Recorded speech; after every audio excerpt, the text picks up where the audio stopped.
Kwa ile hali ya kushimama tunasoma maneno ya Mungu. Tutakuwa katika kitabu cha Samueli wa pili. Samueli wa pili sura yake ya 6 mstari wake wa 12 hadi 23. Na mtu ambaye atakuwa tayari tutayarishia Warumi 12 mstari wake tu wa kwanza. Warumi 12 mstari wa kwanza.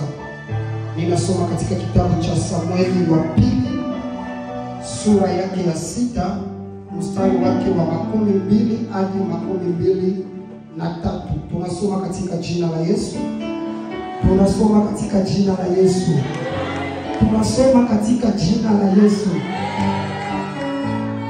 Alafu Daudi akarudi kubariki nyumba yake, na Mikali binti ya Sauli alitoka kukutana na Daudi, akasema, mfalme wa Israeli alikuwa leo na utukufu namna gani, akijifunua leo mbele ya macho ya vichakazi ya watumishi wake, kama mmoja ya watu bure anavyojifunua pasipo haya. Daudi akamwambia Mikali, ilikuwa mbele za Bwana aliyenichagua juu ya baba yako na juu ya nyumba yake yote, kuniweka mkubwa juu ya watu wa Bwana, juu ya Israeli. Kwa hivi nitacheza mbele za Bwana, na nitakuwa hafifu zaidi, nami nitakuwa chini kabisa kwa macho yangu mwenyewe. Lakini vichakazi uliosema juu yao, wao wataniheshimu. Na Mikali binti ya Sauli hakuwa na mtoto hata siku ya kufa kwake. Ni neno la Bwana. Rome 12 mstari wa kwanza tunasoma katika jina la Yesu. Amen.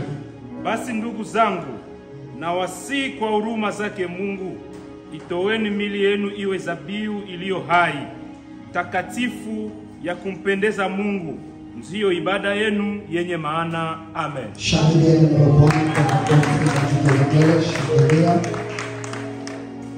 Haleluya. Haleluya.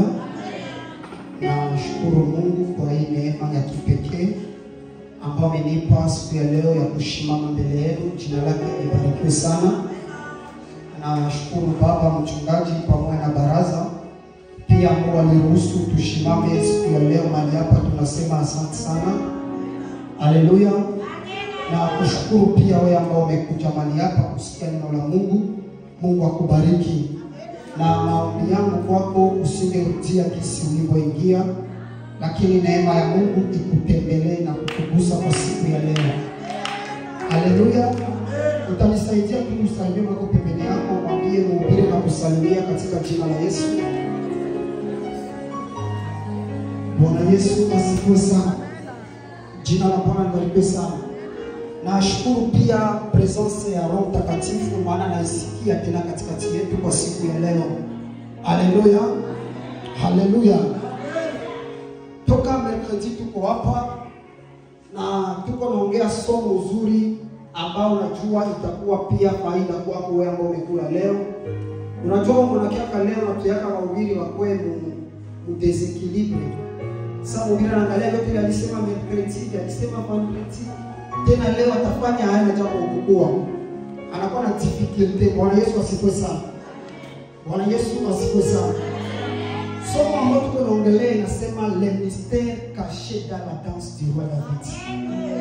Fumbo ama siri zilizofichwa ndani ya dansi ama mchezo ya mfalme Daudi. Bwana Yesu asifiwe. Bwana Yesu asifiwe. Daudi alicheza, na katika kucheza yake kuna vitu vilikuwa vimefichwa ndani ya ile dansi. Na ile vitu ndio ambayo Roho Mtakatifu kunatuwezesha kuongelea kwa asubuhi ya leo. Bwana Yesu asifiwe sana. Hii kwa mafundisho ambayo niliandika ya kwanza maisha yangu kwa kitabu. Malheureusement bakaiba mashine na sasa imprime ikapotea. Haleluya. Kukosa support inafanyaka tunaandika vitu leo nakosa jinsi ya kuvipibia. Ndio kukosa wa kutufanya bakutusutenir. Bwana Yesu asifiwe sana.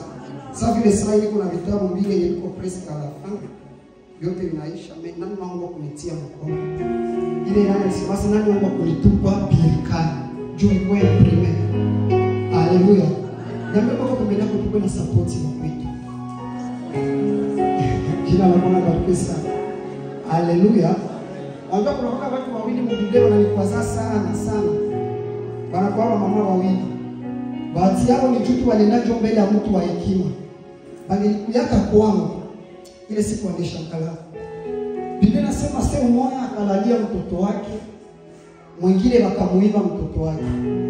Kisha wakenda na fuyo kwa mfano. Erezima alikuwa mtu wa hekima. Juu ilikuwa mimi. Haleluya. Haleluya. Maandiko yanasema pia walikuwa wanani? Makahaba. Kazi ya kahaba ni nini? Kazi ya kahaba ni kulala na wabwana, sio vile? Haleluya. Sio hivyo. Lakini ukitani ni walikuwa na chumba kwa mabwana, bakashika chumba kwa watoto. Lemen kitani, hakuna malalamika kasema alimuiba bwana yake. Hakuna malalamika kasema aliua bwana yake kitani. Mtoto wako, nguvu yako, force yako akailani. Yaani kitani alikuwa anachunga hapo watoto ya wengine. Juu wale baba walikuwa wanalala nao ni watoto ya mama wengine. Yeye alikuwa anachunga hapo watoto ya wengine, akawia kwa mtoto wake. Yeye alikuwa anachunga hapo bwana ya wengine, watoto ya wengine, bakamuiba mtoto wake. Amema kwa pembeni yako na usipo display wa kuiba wako. Ulioko unachungia wabaki. Haleluya. Haleluya. Haleluya. Kiukweli acha nikwambie ndugu yangu mpendwa, tujue kusapotiana shie kwa shie. Basi sifa ya true disciple haiko aseme tu tulileta kalambai hapa. Sifa ya true disciple ndio tulitosha kalambai hapa. Tukafanya umoja mwimbaji hapa na panda sasa kalambai. Ndio true disciple anakuwa na sifa. Hata tulete kalambai kwa sifa ya Kishasa. Mimi matafati sifa ya true disciple. Ndio mwimbaji ndio tulitosha hapa na kwa sasa kalambai. Hata tulete tikiko hapa hata fanya sifa ya true disciple. Mwatafanya sifa ya true disciple ni Elia mwenye mlipandisha atakuwa sasa tikiko. Ndio maana tuchukue kututengia vyetu tusipo na uwa yetu kusaidia na watu. Alléluia. Alléluia. La danse du roi David, le mystère caché dans la danse du roi David.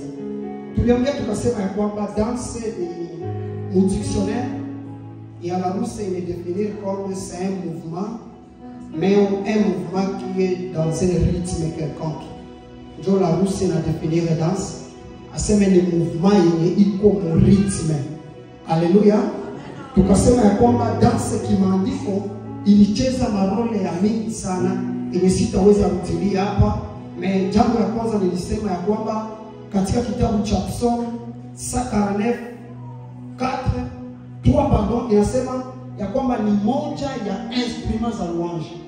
Yaani unapotafuta kusifu na kuabudu, so unatoa ngoma, unatoa pendo, unatoa sente, unatoa gitaa, ukipiga danse kwa sababu tu ulitoa instrument moja ya louange na adoration. Haleluya. Zaburi 115 mstari wa 4 nayo inahakikisha kama ni moja wapo ya instrument za louange. Jina la Bwana barikiwe sana. Bwana Yesu asifiwe sana. Joma niliambia watu weko mimi mkanisa wanajua piga gitaa, wanapiga ngoma, na kama usipo na kwa timide, nakwambia instrument gani unajua kupiga mkanisa? Jitwalie na wewe dance. Iko basi instrument yako. Haleluya. Ambia sijue piga gitaa, sijue piga sente, lakini najua piga dance. Haleluya. Haleluya. Haleluya. Haleluya. Nikasema pia dance Biblia ilifanya vitu ambayo vilikuwa impossible kukuwa possible. Kulikuwa sheria yenye dance ilimaliza kimaandiko. Maandiko yanasema pale kwa kitabu cha Waamuzi, maandiko yanasema ya kwamba aseme kulikuwa kabila moja ambao ni pamoja katika kabila ya wana wa Israeli inaitwa wa Benjamin. Kwa watu ambao wako na kumbukumbu ya mafundisho, Evangeliste Bonere aliongea hapa ndio maji ya ile histoire. Wale watu wakafanya machukizo mbele ya Mungu, maana walitafuta leta hapana poligami, lakini homosexuality. mkabila ya Israeli. Bakawa tafuta kulala wanaume, kulala wengine wanaume. Na bakafanyia kitendo kibaya. Mtu mmoja alikuwa Mlawi, bakalala mke wake mpaka akakufa. Maandiko yanasema ule Bwana akakamata ndege akamkata vipande 12. Akapana habari kwa taifa 11 ya Israeli yenye kabila ya Wabenjamin ilifanya. Maandiko yanasema wakajiunga 11 tribu kwenda kupiga ile kabila ya Wabenjamin. Na sasa walijiunga kwenda kuipiga. Maandiko yananiambia ya kwamba wakawapiga na wakalapa ya kwamba hawatatwalaka tena wafie yao, wawapatie wale watu ya Benjamin kuolewa nao. Juu walikuwa na pesa ile kizazi iishe ya Wabenjamin kupitia vile walifanya. Haleluya. Haleluya. Tribu ikikatala kuwapatia, sheria ya Musa inasema Muisraeli ana droit ya kuoa mtu mwingine apare Muisraeli mwenzake. Manake wale wagaso bangepasha kufa vile. Maandiko yanasema wakati walipigwa, penye walipata neema ya kukimbia, balienda kwenye walikimbilia wakajiretufe, wakarudia kwa tribu, bakalomba rehema, bakaomba huruma. Melazima tribu wakakutana ya kwamba tumeshaka lapa mbele ya Mungu kwamba hii tribu ya Benjamin hatutawapatiaka tena wanamke. Bwana Yesu asifiwe sana. Jina la Bwana barikiwe sana. Hapa tunataka fanya nini? Tushalapa. Wanajitambua, wanaomba msamaha na ifo bazale tu waendelee. Maandiko yanasema ya kwamba bakaambia wale bagason mwende mshamba. Mule mshamba kuko mabinti ya Shilo ambao abitide yao banaenda kama mshamba kwenda cheza. Jina la Bwana barikiwe sana. Bwana Yesu asifiwe sana. Abitide yao ni kwenda mshamba kwenda kucheza. Azamie mashauri mwende kujifuchike nyuma ya mamiti. Sasa wale watata wanakuya cheza, mchakule mwenye na kufurahisha na danse yake, unamkamata na kuwa mke wake. Haleluya. Haleluya. Badala ya Shilo wakaenda kama abitide yao mshamba kwenda kucheza. Kumbe kwenye liko naenda kwa abitide mshamba, hawaye kama kuko wagasobe wametumwa deja kwa ajili yao. Maandiko inasema sabale watata walicheza, bakafurahisha wagaso, ala wagaso wakawakamata, bakabaoa. Bwana Yesu asifiwe. Kile kilifanya watata wanaolewa haikuwa tai, haikuwa uzuri, lakini danse yenye walifanya wakati walikuwa mshamba. Jina la Bwana barikiwe sana. Sheria ilikuwa ishawekwa ya kwamba hawa wagaso watapewaka tena walikazi, watapewaka tena wanamke, ikakuwa tetui juu mwanamke ama wanamke walijua cheza. Bwana Yesu asifiwe. Bwana Yesu asifiwe. Dansi ikafuta lua. Niliongea pia mu Nouveau Testament, nikasema ya kwamba dansi mu Nouveau Testament ilitimiza unabii. Kulikuwa unabii yenye ilikuwa bado haijatimia. Maandiko yanasema mkitabu cha Yohane 6 ukianza kwa 12:3, 12 hadi 26. Biblia inasema wakati Yesu anaanza batiza, Yesu anaanza fundisha na anaanza pata watu, kulikuwa wachonganishi. Walitoka kwa Yesu bakaenda mpaka kwenye Yohane iko. Bakaambia Yohane, unajua ule mtu mwenye ulibatizaka hapa, naye alishaanza batiza na watu wote wiko na kukimbia kule njoo kwenye wiko naenda. Yohane akaongea unabii akasema, aseme mtu anapewaka na Mungu kenye Mungu, mtu anapewaka kenye Mungu njoo aliruhusu. Na kama Mungu akuruhusu hakuna mtu anaweza pata kitu. Yaani kama ule amepata wale watu ni juu Mungu ndio amefanya nini? Ameruhusu. Akasema jambo ya pili, aseme inanibidi mie nipotee yeye aonekane. Bwana Yesu asifiwe sana. Inanibidi mie nipotee yeye afanye nini? Aonekane. Mtu mwenye anatabiri vile, maandiko yanasema akaendelea na fundisho mpaka mdivo akafika mprison. Yeye tena kaleta confusion. Yeye ndo mataka presenter Yesu kama huyu ndio mwana kondoo aondoaye dhambi za dunia. Msikilize, Yeye pekee akasema kama inabidi apotee, huyu afanye nini? Aonekane. Tena akaleta confusion kwa watu. Mungu muulize yule Yesu kama njoo yeye wala kama tuchunge mwingine. Ndio akakomprendre ya kwamba huyu mtu akusikiaka unabii na tabia yake yeye pekee. Akainua kadanda kamoya hivi. Kale kadanda kakapiga dance, kichwa ya Yohana kaenda kusema. Bwana Yesu asifiwe sana. Jina la Bwana libarikiwe sana. Nikasema pia ile dance ilijue role yenye maombi na sadaka ilijue mwanzoni sana. Wakati Esther alikuwa na problem, maandiko inasema ya kwamba akaenda omba Mungu tu apate kibali mbele ya mfalme. Na alipopata kibali mbele ya mfalme, akaingia mbele ya mfalme akafanya karamu tu tuangushe kichwa ya Hamani. Bwana Yesu asifiwe sana. Jina la Bwana libarikiwe sana. Huyu ndani ya Nouveau Testament, yeye hakuwa na pesa ya ombe, hakuwa na pesa ya sadaka, alifanya tu dance ikaangusha kichwa ya adui ambaye alikuwa kwa maisha yao. Maana kusoma maandiko, huyu mama alikuwa na problemi, alikuwa anataka kuolewa na mfalme Herode, alikuwa kiziwizi. Alikuwa ni profeti Yohana. Kwa mwambia upashe oma mwanamke wa ndugu yako. Mama kakia comprendre kwa mataki kuna proposer mtoto wangu nusu ya ufalme. Nusu ya ufalme ni kushelee. Omba niweke ufalme yote. Sasa matatu mani niweke ufalme yote ni kukata kichwa ya nani? Kichwa ya Yohana. Haleluya. Haleluya. Dansi na vitu ya mingi ambayo imefanya katika maandiko. Bwana Yesu asifiwe. Bwana Yesu asifiwe. Nikasema fumbo pia ni nini? Nikasema fumbo mistake ni kitu ambayo hakionekani. Ni kitu ambao hakijulikani, ni kitu ambao hakieleweki, ni kitu kenye unaweza ona lakini hautaweza kukitafsiri. Na Biblia inatuambia ya kwamba, nikasema katika kitabu cha Rome 16:25, Biblia inatuambia kwamba sisi tumeitwa kuhubiri injili ili kufunua siri zilizofichwa ndani ya injili. Maana katika injili mnafichwa siri, na tumeitwa tu turevele mamisteri za injili. Bwana Yesu asifiwe sana. Bwana Yesu asifiwe sana. Ndio maana hapa siku ya leo tuko napima kuangalia nini ilikuwa imefichwa ndani ya hii dansi ambayo mfalme Daudi alicheza mbele za Mungu. Haleluya.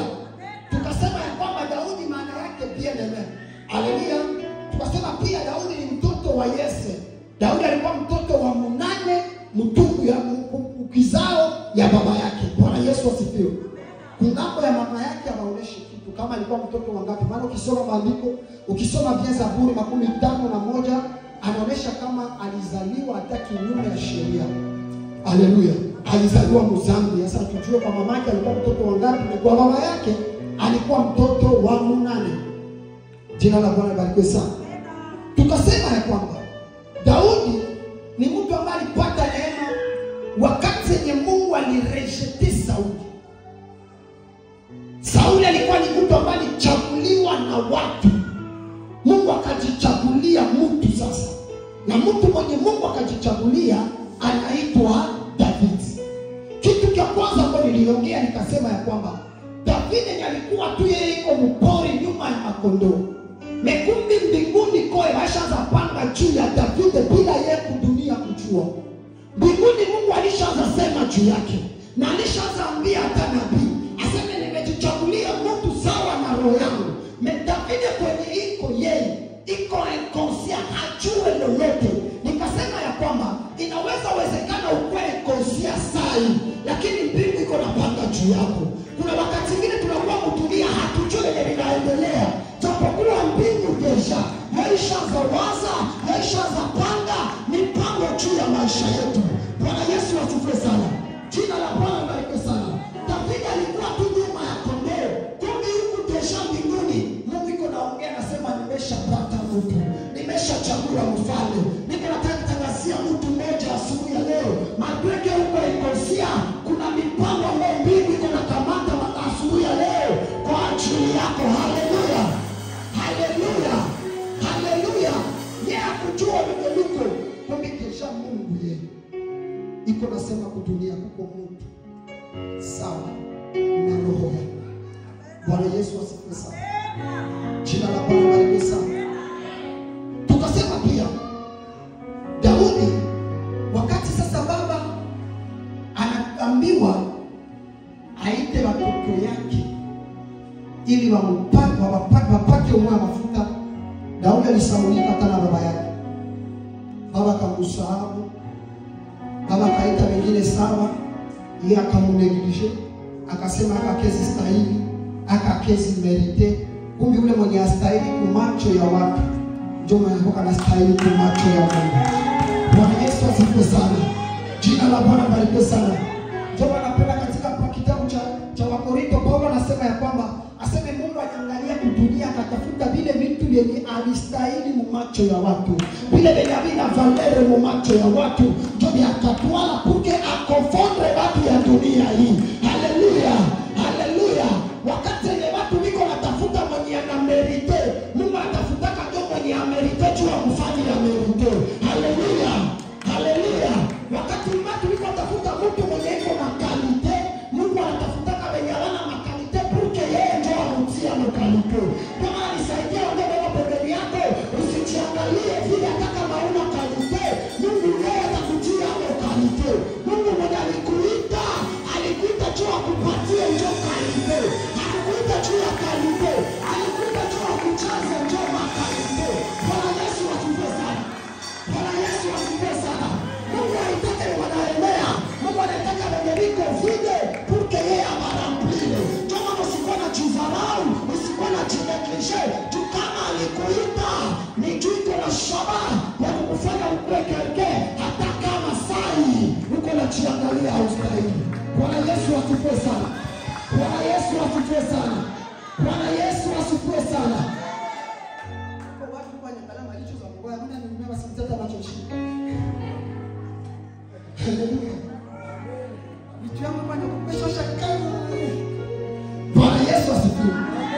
Sasa Daudi kafikia akakuwa mfalme wa Israeli. Niliongea nikasema hivi. Jambo ya kwanza yenye Daudi alifanya sasa kuwa mfalme na pakwa mafuta. Maandiko yanasema alikumbuka kutafuta presence ya Mungu yenye yake airudishe. Mungu anapokuinua ndugu yangu, nijua atafuta kwenye alipoteaka wewe kurudishe.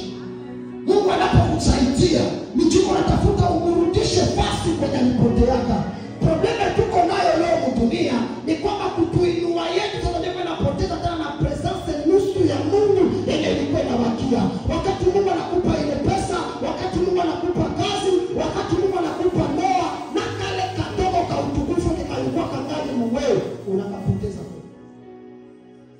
Daudi alipopata ufalme, jambo ya kwanza alitafuta ni kurudisha utukufu ya Mungu mahali ilifanya mahali ilipotea. Maandiko yanasema ya kwamba akaenda leta sanduku ya Bwana.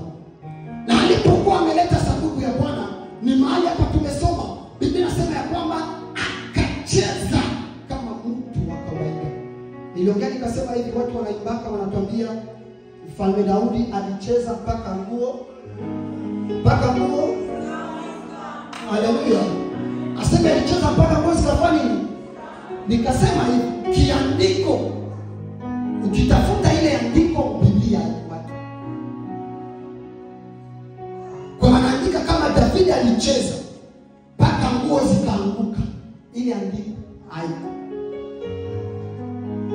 Na kama unaijua utanisaidia nayo. Bwana Yesu asifiwe sana. Jina la Bwana barikiwe sana. Lakini kasema wale walisema pia kama David alicheza mpaka nguo zikaanguka, hawakuwa na toa, hawakuwa na kosa, paske ni kweli alicheza mpaka nguo zikaanguka. Hakuna verse biblike yenye inaprove kama kweli aliangusha nguo. Jina la Bwana barikiwe sana. Kama walisema aliangusha nguo, bali jirefere vitu mbili. Bwana Yesu asifiwe. Nikasema jambo ya kwanza ni kwa sababu nguo yenye walikuwa liko na jireferea kwa hii nguo ya kawaida, lakini ilikuwa ni nguo ambayo inamaanisha utukufu. Maana ya nguo Biblia ni utukufu. Jina la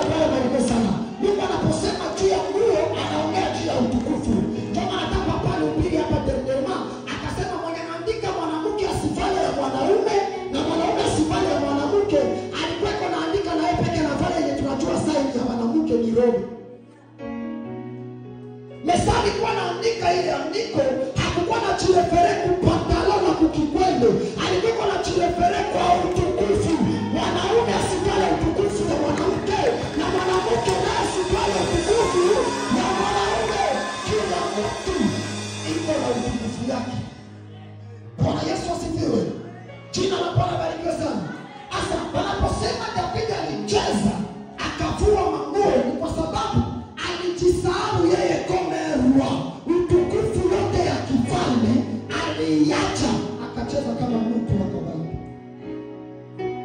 Haleluya, haleluya, haleluya. Alisahau yote, akacheza kama mtu wa kawaida. Bwana Yesu asifiwe sana. Jina la Bwana barikiwe sana. Lakini kasema jambo ya pili, wanaposema pia alicheza mpaka nguo zikaanguka, bako na jirefere kwa andiko ya 14 hapa verse 14 ya pale Samueli wa pili 6. Biblia inasema Daudi akacheza mbele ya Bwana kwa nguvu zake zote, na Daudi akavalishwa na efodi ya kitani. Daudi tena alikuwa iko anacheza, hakuwa anavala nguo za kifani. Daudi sasa alikuwa anacheza, alikuwa anavala efodi. Efodi ilikuwa ni nguo ilikuwa destined kwa sacrificateur, kuna kuhani. Bwana Yesu asifiwe sana. Kazi ya kuhani ni kazi ya service, ni kazi ya kutumika. Yaani alikuwa anavala nguo yenyewe kama nguo ya kufanya kazi. Sasa wakasema avec un roi qui danse avec nguo ya service, maana yake amejivua nguo. Basi alikuwa roi, yakakubali kuvala kama mfanya kazi. Buki achezee Mungu. Ndio pale wapaka watapata ya kumjua na kusema huyu Daudi alicheza mpaka nguo zikafanya nini? Bwana Yesu asifiwe sana. Jina la Bwana libarikiwe sana. Nadhani siku watakuuliza Daudi alichezanga mpaka zikaanguka au utakosa tena kuexplain. Utakuwa tena uko na kitu ambacho utawasaidia. Haleluya. Kweli alicheza mpaka nguo zikaanguka, maana alipocheza alikuwa anavala nguo ya utumishi. Akajisahau, hakuvala sawa mfalme, hakujikomporte kama roi, ni akajikomporte kama envoyé, kama mtu wa kawaida. Porque tu amtukuze Mungu, porque tu amrudishie Mungu tukufu. Haleluya, haleluya, haleluya. Basi alikumbuka ya kwamba hata kama leo niko roi, lakini zamani nilikuwa serviteur, nilikuwa nachunga kondoo za baba yangu. Bwana Yesu asifiwe sana. Bwana Yesu asifiwe sana.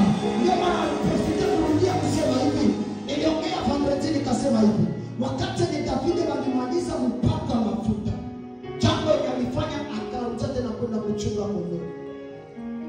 Badala mpakana mafuta iko nyuma ya kondoo, tena apre mpakaliwa mafuta tena akarudia nyuma ya nini? Ya kondoo. Nikasema ya kwamba japokuwa kuinuliwa yenye Mungu anaweza kuinua, usisahau karaktere yako ya zamani, usisahau abutide yako.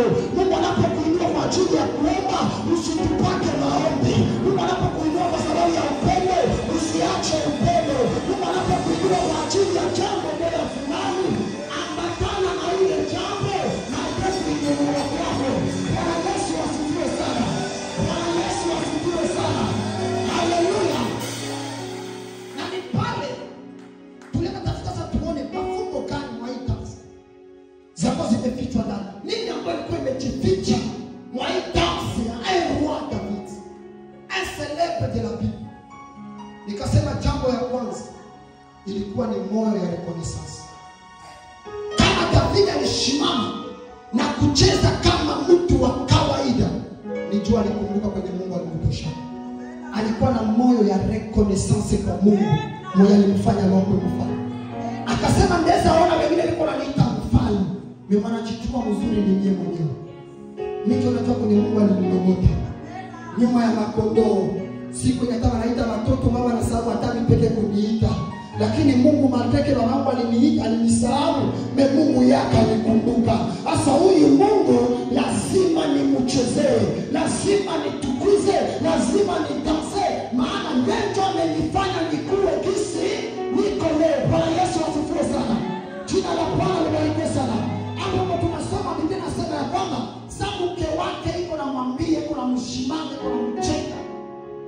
akamwambia Daudi, mfalme mzima Sauli, unacheza saa mtu wa ovyo.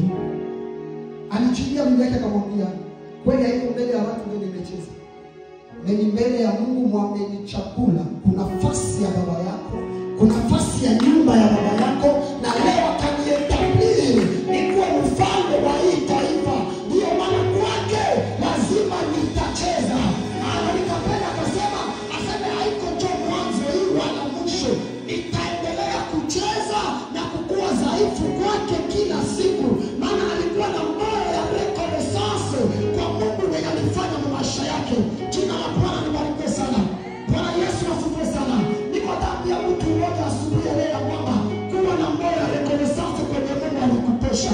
Wakati unafanya masifa mkazi ya Mungu, wakati unafanya masifa ya kutumikia Mungu, wakati unafanya masifa ya kuomba, ya kucheza mbele za Mungu, ni jua una moyo ya reconnaissance kwenye Mungu alikutosha. Bila kuangalia nyuma, bila kuangalia mpase, utakomprendre ya kwamba uko na haki yote ya kutumikia Mungu, uko na haki yote ya kuchezea Mungu, uko na haki yote ya kumrudishia utukufu. Maana haiko ni nguvu yako, haiko ni kutaka kwake, ni neema yake tu, ni neema yake tu. Daudi akajikuta akasema ya kwamba hata kama mke wangu yeye hajue, siku nilikuwa nyuma ya makondoo hakukuwaka. Siku yenye mpaka nilikata tamaa, Samuel 21, Biblia inasema kwa mstari wake wa kwanza, aseme yeye pekee akasema ndani mwake, kiukweli siku moja nitaanguka mikono ya Sauli na ataniua na sitakuwa tena mfalme. Mke wa Daudi alikuwa kapaleleza. Bwana Yesu asifiwe sana. Sasa kata tamaa ya promese. Bwana Yesu asifiwe. Mke wake akukua wakati yenye David banamkuta anachukuta ambiskado mbele ya Wafilisti, wanasema njoo mwenye aliuaka Goliath huyo. Batafuta naye kumuua. David akasema ya kunisaidia hapa nijifanye duru. Akaacha makamasi, akaacha longo, akajifanya leo. Akasema nikale ya kukuwaka. Choma na David akasema hivi nikale ya kukuwaka mwaisi Constance yote. Haezi nisiuia nisiuchezee Mungu. Chumito ninajua kwenye Mungu alikutoshaka. Mito ninajua kwenye alikutoshaka. Bwana Yesu asifiwe. Bwana Yesu asifiwe. Wakanafika siku moja mnivoya kwenda uwa na bali. Kwenda uwa na bali kwa kachuna bali alifanya makosa. Est-ce que nisaidia kisha nishime reconnaître msaada wako ni problem? Joy for you. Mary Kwacha. Anaangalia mtu ni msaidia na iko na vitu vyote. Kisha anashika nisaidia mama ya njala, atola mipanga. Nende uwa. Bwana Yesu asifiwe sana. Njala. Mekule kote mke wake kumwaka. Nyakati kwa pembeni yangu wako kwenye Mungu alikokuta. Njoo anakuoneka duru. Mimi nakuoneka duru unashindaka chezea Mungu. Unashindaka tumikia Mungu. Jua pangalia watu watasema nini? Watu wataona nini? Haujua kwenye Mungu alikutoshaka. Pale wenye uko nazania sema atasema hawakukuwaka mkwe. Pale kwenye vikujaka mkwe wa magonjwa. Anakoni. Ukaza kata tamaa. Ukaza mani yako. Ukaza ongea mwenyewe. Ukasema ina usaja mwisho yako. Uko sabu unaenda. Hawakukuwaka. Asa unakashinda tumikia Mungu. Jua mtu wakukuwaka msimu. Wakashinda mtu Mungu. Jua ule maya kukuwaka ile saa. Yenye unaponyoka na moto. Unaponyoka na aksida. Yea kukuwaka ule uogopa. Wema alikuwaka ni wewe. Kama usikuwale kone saa. Usiangalie batu wataongea nini. Batu watasema nini. Jua wale watu tunaogopaka. Hawakukuwaka kwenye Mungu alikunuguka. Hawakukuwaka. Hawakukuwaka. Hawakukuwaka. Tuko na mamini hapa. Nikisema miele 2 février 2015. Mamini hachukua muni. Haleluya. Sasa kama ujue le 2 février 2015 maisha yangu. Nikogope juu ya nini? Nisitumikie Mungu juu yako aseme wewe kwa niona. Wewe unaniangalia. Bwana Yesu asifiwe sana. Mimi data inanifanya hata kama wengine wako naangalia wanasimama, mimi nacheza tu saburu. Naimba tu saburu. Na mwingine sawa na sita namuka tena kesho. Kia nini? Kile data. Mimi naijua mimi mwenyewe. Haleluya.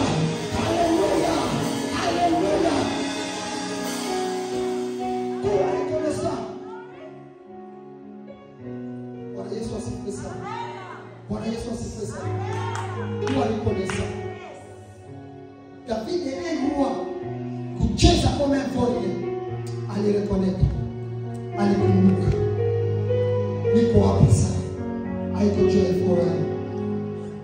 Mwangepasha umerite alikuwa ni Jonathan.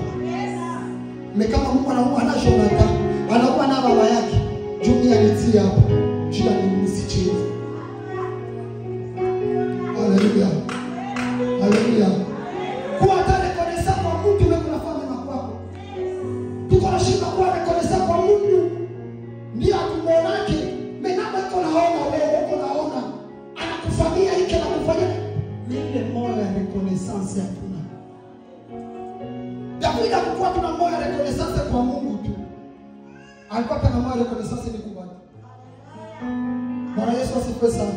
Sana pata ufanya akauliza eske kuko wapi mtu mwalisalia wa nyumba ya Jonathan? Nimutendee mema kupitia baba yake.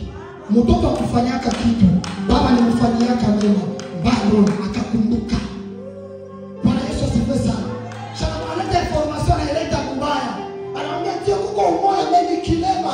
Ndio kwa kama kuko sheria inakataza kilema kufika Yerusalemu. David akaangalia sheria, akasema huyu baba yake alinifanyia mema. Mateke kuko roho, ninakataa usifike.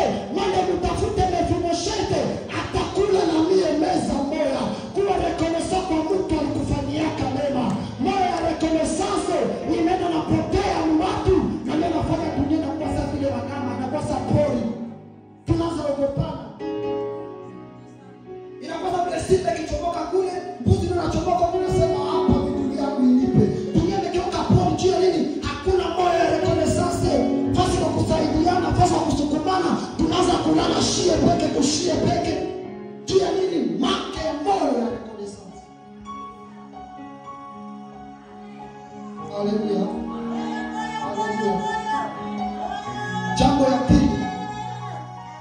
Jambo ya pili ambayo inafichwa ndani ya hii mchezo ya mfalme Daudi inaitwa humility. Amen. Kujishusha. Yes. Digne de son nom. Anajisahau. Anakia cheza sana mtu wa kawaida.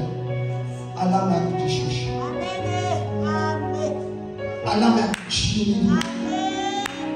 Alama ya kukomprendre kwamba malgré niliko kuko mwenye iko zaidi yangu. Bwana Yesu asifiwe sana. Jina la Bwana barikiwe sana. Nilisema definition ya yenye dictionnaire nilipatia juu ya humilité nilipenda sana. Nilisema humilité ni sentiment ou un état d'esprit de quelqu'un qui a conscience de ses insuffisances et de ses faiblesses et il porte à se rabaisser de ses propres mérites. Ni mtu mwenye kuna sentiment ya kujua ya kwamba kisi niko sienei. Kama niko kuko msaada ya watu wengine. Kama niko kuko Mungu mbinguni.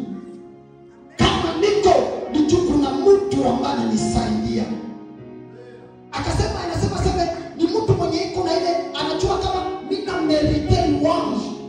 Meye peke anajirabese par rapport na merite yake.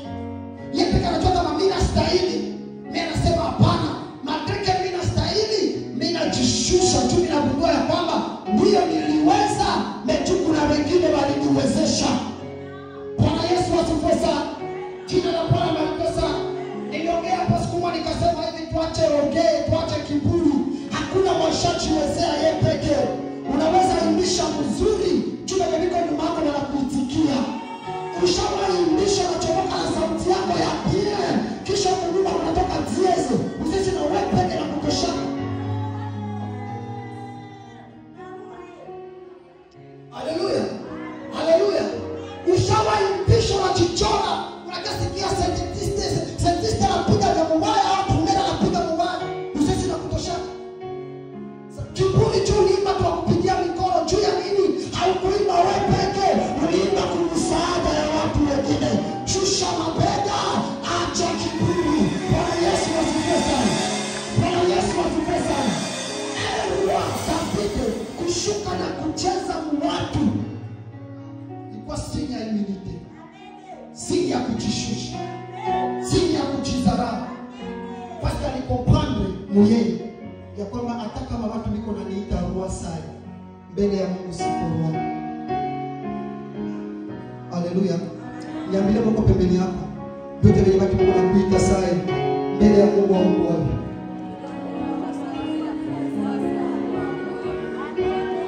Wanaweza kuita papa, wanaweza kuita mama, wanaweza kuita general, wanaweza kuita colonel mbele ya Mungu wa Mungu.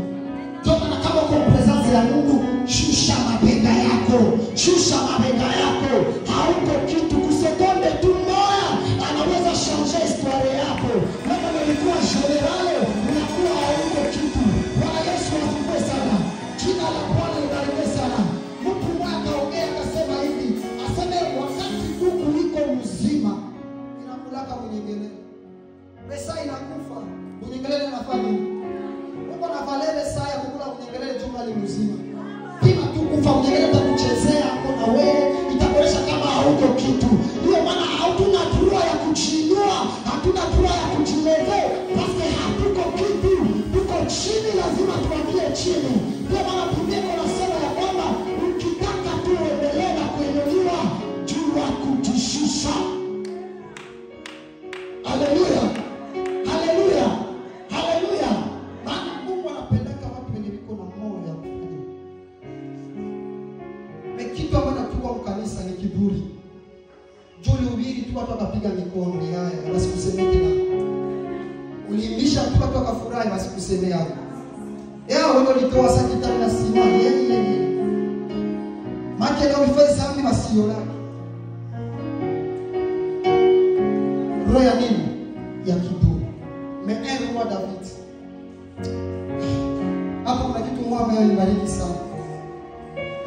Kuna kitu mmoja ananibariki sana. Mstari wake wa 12. Aseme na nitakuwa hafifu zaidi, nami nitakuwa chini kabisa kwa macho yangu mwenyewe. Acha niambie mtu mmoja asubuhi ya leo ya kwamba humilite haiko paraporo na venye watu wanasemaka juu yako. Humilite ni paraporo na kisi wewe unajiona. Haleluya. Haleluya. Humilite kujishusha haiko paraporo na vile watu wanasemaka. Kuna watu tu wanatendana kiwango chini. Mwakana sasa ni humilite kumbi muroho ya ni crowd haiko paraporo na watu wanasema. Kuna watu huku nje wenye ukisikia maneno yao wakisema na wasemaka hauwezi wasogelea. Utasema watu wako na kiburi, watu wanajiwaziaka, watu wanakuwaka hivi, mesona mkaribio hata ni vya uongo. Ni vya uongo. Ndio vile watu walimbia mbaya hapa ushindi. Ushinda na kuwaka, ushinda na kuwaka. Tulimuona hapa, tulimuona. Eske tunasikiaga juu yake na tuliona juu yake hapa. Haiko vitu mingi tofauti.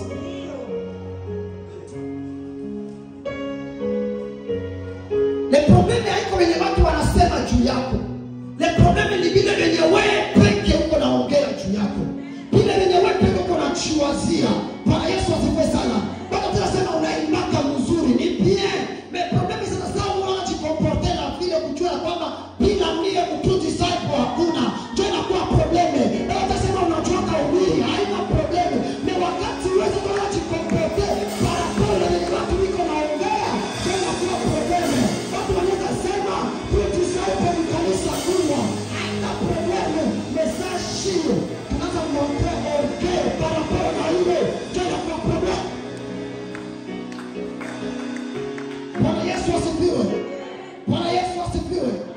Moïse Samuel 15:17. Biblia inasema kwamba Samuel anaambia Sauli, aseme Sauli kuwa hauko kitu kwa macho yako wewe mwenyewe. Je, Mungu sikukufanya kuwa mfalme wa Israeli? Mungu anainuaka mtu mwenye anajirekoneka kama haiko kitu kwa macho yake yeye. Isaia Sauli alikojua kama je suis rien. Ase prophesie ndio Mungu anaenda mwonekania na kumfanya kuwa mfalme. Ni wakati uko unajikonte kama huko. Maana Mungu atakuonekana Haleluya. Haleluya. Haleluya. Uko nini machira kwa wewe? Kiburi imetawala kanisa. Kama unakuta Qur'ani na imani watu tatu, kesho na watu sita, kesho na watu 8. Problem ni nini? Ni kiburi, kujizania, kujiwazana ni hauko. Hauko kitu kada. Tena problem uko na imani ndio kwa watu ndio wanaimba pale kupoza kata yako cha kiburi. Siko utakopoza kaya yako na watakusemaka kwa. Unashimama na mafese wa watu, ulisikia kama ubiri hapo na kakopea wakaenda pinga hapa, unaweka kiburi, unashimama unakuwa na mabega. Siku utakuwa na kapambe kuwaza yako. Na watakusema.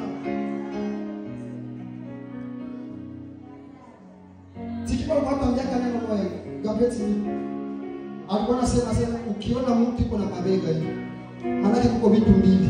Ya kwanza maana yuko na vivimba, iko majipu makopa au hana muziki. Juma niko na muziki, mabegi na kwa kichwa. Kama mtumishi mleko hivi, hana muziki. Mtu mwenye na muziki, mabegi na shuka. Juma bega leo muziki unafanya hivi, inashusha mabegi. Haleluya. Haleluya. Tosha ile majibu, pasula ile majibu, tumikia Mungu hauko kitu. Mungu akipenda hata sai, anaweza maliza historia yako. Ile mafiara mkoa ananiambia hivi, mkoa ananiona hivi, mkoa hivi, mkoa vile. Achana na ile kuweka juu ya wale watu, unakuweka juu ya Mungu. Fanya kazi na Mungu.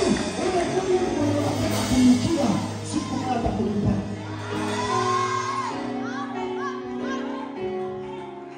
Bwana Yesu asifiwe sana. Haleluya. Mfalme ndiye ni Solomoni. Akajishusha. Akashuka mbele ya watu. Akacheza sana mtu wa kawaida. Mke alimakana kudharau. Maandiko yanasema kwamba akampa laana, akamwambia wewe na hutazalaka maisha yako yote. Akakufa sasa pourquoi? Parce alikuwa anashimama mtu mwenye yeye kunajishusha mbele za Mungu. Bwana Yesu asifiwe sana. Jina la Bwana libarikiwe sana. Jambo la mwisho kumalizia kwa leo, ambayo kichwa ndani ya hii dansi ya mfalme David ni sadaka kamilifu, sacrifice agreeable. Kuna mtu atajuliza sadaka haya. Unajua kuna sorte za mingi za masadaka. Meko sadaka moja ambayo napita masadaka zote. Najua ni David alionyesha kwa kucheza kwa mwenyewe. Ni sadaka yenye yeye pekee kwanza alijitoa kwa Mungu. Kwa kucheza vile sana mtu wa kawaida ni alama ya kwamba mimi nishakalifanya nishaka kujitoa. Analia kusikia pia mke wake. Anamwambia mimi usinione hivi tu. Sikuifanya juu ya watu, nilifanya juu ya Mungu na nitaendelea kuifanya tu mie kwake, kishakuwa sadaka yake. Nishakuwa propriete privée ya hasa kama mimi naifanya juu yake. Msinikondane, msiniangalie, juu ni deja niko wake. Ndugu mpendwa, tunakwambia asubuhi ya leo, sacrifice ama sadaka yenye inakubaliwa yenye agreed na Mungu, haiko kwanza ile michi leo natowaka, haiko ile sauti unataka muimbi yako, haiko ile saki ya Simon na uzaka, mimi roho yako kwanza wewe mwenyewe. Mungu mbele yako na pezo ya mifra yako, anapokuwa na pezo yako. Kama unapotoa mifra yako na unajitoa wewe, jua ya kwamba ukutokea Mungu.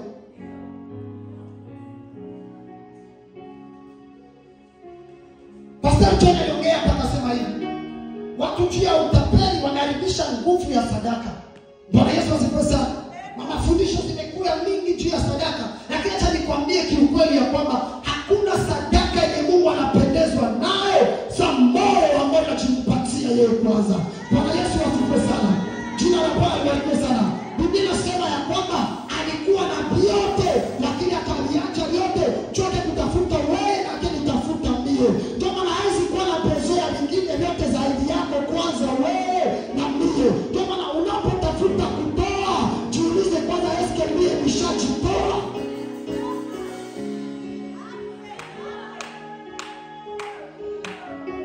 Haleluya.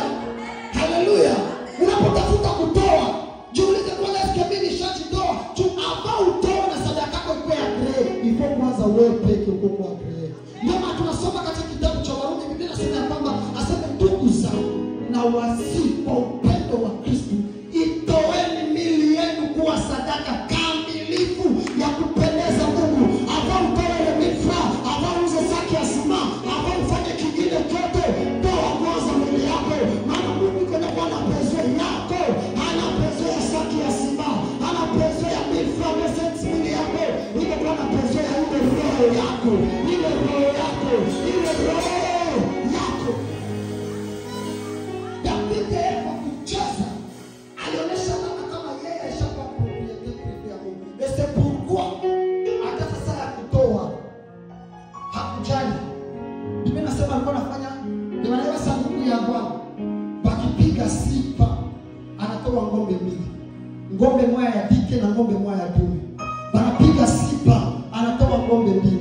Ng'ombe moja ya dike, ng'ombe moja ya dume. Imagine sasa niko atosha sanduku ya Bwana nyingine inchi. Banaleta mwingine inchi. Kisha kila sifa iko atoa ng'ombe mbili. Kila sifa ng'ombe mbili. Kila sifa ng'ombe mbili. Alitoa ng'ombe ngapi? Mais alifika wale nivo ya kutoa vile ni njia nini? Ni njia pekee kwa jitoa. Kwa mtu mwenye ulisha jitoa, hawangali yake watampatia. Hawangali yake karama ndio utafanya kwako. Kama unapenda vile, unafanya vitu mpaka vile vile na kuona, unasema unasoma kuwaka sawa au kuwaka sawa. Na pale unaweza na kuona vile, hiyo shakupa roho yako. Unakufanya, unafanya mpaka vitu bila kuhesabiwa. Wakati unatoa roho yako kwanza kwa Mungu. Hautasabiaka wakati yako unapatiaka Mungu. Hautasabiaka tena yako unapatiaka Mungu. Hautasabiaka jua nini? Jua peke kwanza mshawahi jitoa. Haleluya. Haleluya. Kuna wakati ndiko moto zake zile sana maombi. Hata nikuvunje moyo usipata naomba ile andiko tu. Haina hata nguvu maombi. Baba unisema na wenye mizigo waje kwako. Nami nimekuja na mizigo. Usipata naomba vile, usipata naomba vile. Iko clear ile andiko. Bwana Yesu anasifiwe sana. Bwana Yesu asifiwe sana. Haleluya. Haleluya. Biblia inasema hivi, ana bezo ya mizigo. Iko na bezo ya wewe, uko na mizigo. Njoo maana kama naomba nimekea na mizigo ya wewe kuya tu. Wewe ukishafika atakupumzisha mizigo yako. Wewe kuya tu. Ukishafika atakupumzisha mizigo yako. Hapana kujisumbua na watu. Hapa nimekea na mizigo. Nimekea na mizigo. Wewe kuya. Haleluya. Haleluya. Haleluya. Mara ukishafika wewe kuna pesa ile mizigo sasa atakupumzisha. Atakusumbua. Haleluya. Haleluya. Jamani, kisoma kitabu cha Mwanzo 4 mstari wa 4, Biblia inasema kwamba ava Mungu akubali sadaka ya Abeli, alikubali kwanza Abeli. Bawili lakini wanasema no, alichukia sadaka ya Kaini, jua litowaka mengine ozitamkia Mungu bani bongo.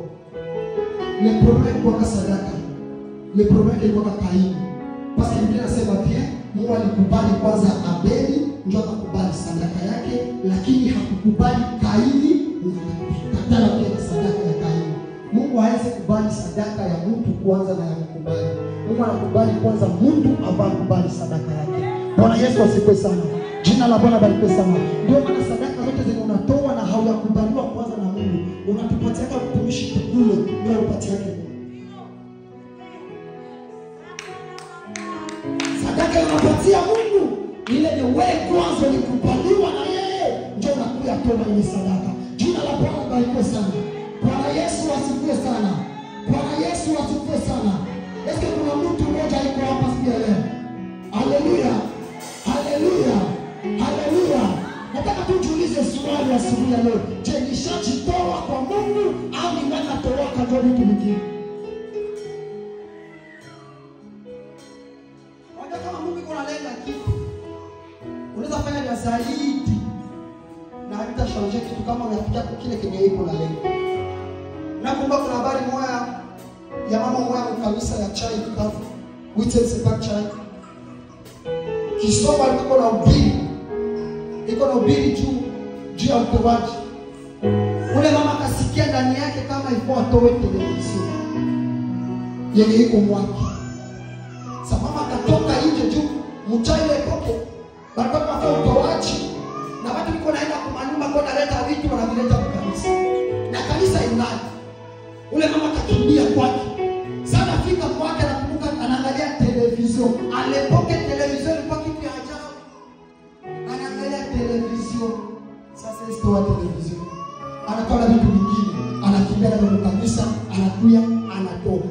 sauti namwambia television.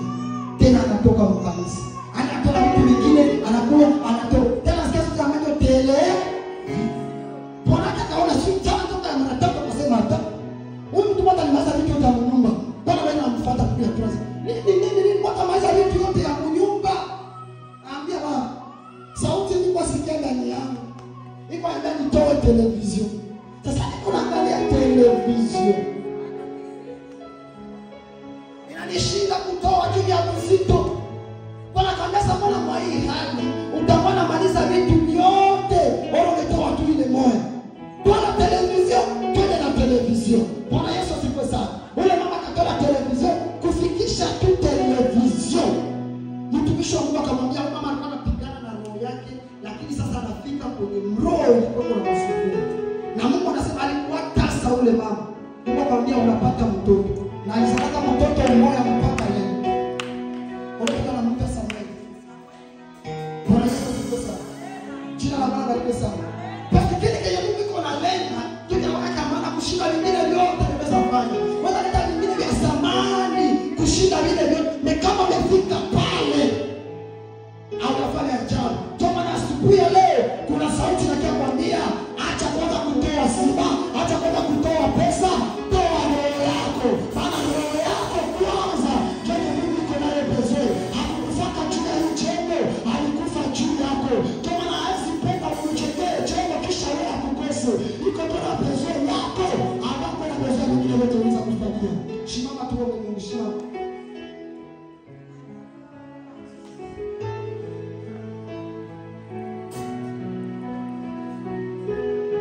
Hallelujah. Hallelujah. Hallelujah. Sio nakwambia uone nini. Leo pako umesikia mafundisho. Utaomba para kile umesikia. Kama ndani yako umesikia kwa kale karoka kiburadia Mungu nikusaidie, nicho kunyenyekea, nicho kushuka. Kama ni maki ya rekonesance nimesha tawala watu za kufanyia mema, lakini wewe peke yako utaitambua. Ambia tu Mungu nisaidie na nipatie moyo ya rekonesance. Kama unajua hautawahi kitoa kwake, ambia Mungu nataka siku ya leo nije nikuwe sadaka. Sitaki leo nipate sadaka, mimi peke ndio nikuwe sadaka. Funga macho yako karibu kwa maombi. Omba tu kisiwe na kuongoza, omba tu kisiwe na kuongoza. Karibu kwa maombi, omba tu kisiwe na kuongoza. Ongea na Mungu kisi unataka. Kama ni moyo ya reconnaissance, ambia Mungu nisaidie nikuwe na moyo ya reconnaissance. Kama ni moyo ya kujishusha, ambia Mungu Baba hii kiburi itoke mbali na mimi. Juu niko hivi, nijue watu wengine na juu yako Baba. Nijue kutegemea, nijue kukua kushuka mbele ya watu wengine. Na kama nijue ya kujitoa, ambia Mungu niko hapa leo siku ya leo. Sikuwe na sadaka, na nimekuwa na mie peke kama vile sadaka. Sikuleta sadaka, na nimejileta mie peke kama sadaka siku ya leo. Nataka unikubali, nataka unikubali, nataka unikubali, nataka unikubali. Iwe sadaka kamilifu machoni pako, iwe sadaka kamilifu machoni pako. Sadaka ambayo Baba itakutukuza, sadaka ambayo itakuimbia, sadaka ambayo itakuabudu, sadaka ambayo utaitimize kwa kufanya chote ambacho unachotaka. Omba Mungu fungua kinywa chako.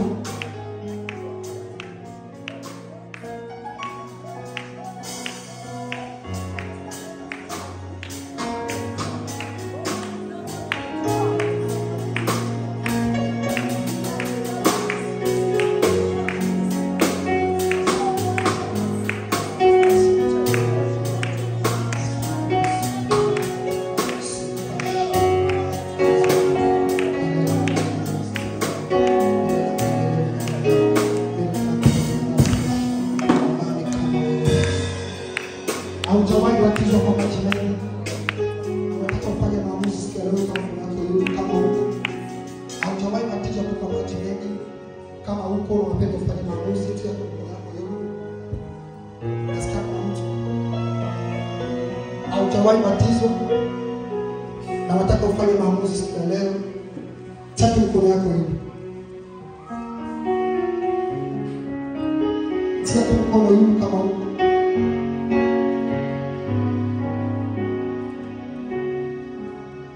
Haleluya. Usipingane na roho yako. Mungu iko na besoin yako siku ya leo. Mungu iko na besoin yako siku ya leo. Ana besoin ya mtu mwingine apale wewe.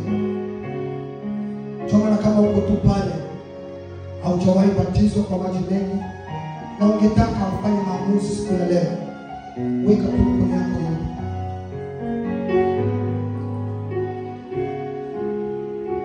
Haleluya. Haleluya. Kama hakuna tunashukuru, tunasema neno hili kwa kipaumbele kwenu. Amen.